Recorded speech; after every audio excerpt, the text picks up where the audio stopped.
Мынандай клиенттер болады. Маған 8 есікті бүгін кешке дейін бір күнде қойып берші дейді. Сосын тез қойып берші дейді. Сосын сапалы қойып берші дейді. Сосын арзанға қойып берші дейді.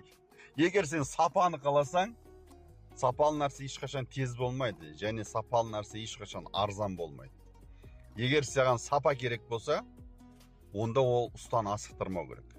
Егер саған сапа керек болса, ұстаның айтқан бағасын беру керек. Содан кейін сапаны талап етуге болады.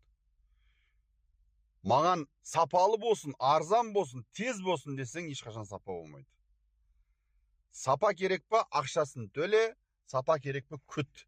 Сол кезде качественный сапалы нәрсе алуға болады. Айтпесем, ұстаны асықтырып тез бол, маған тез бітіріп бер, арзанға бітіріп бер, сапалы істеп бер деген бір-біріне ол сәйкес келмейді, болмайды да ол. Сапалы нәрсе ешқашан арзан болмайды.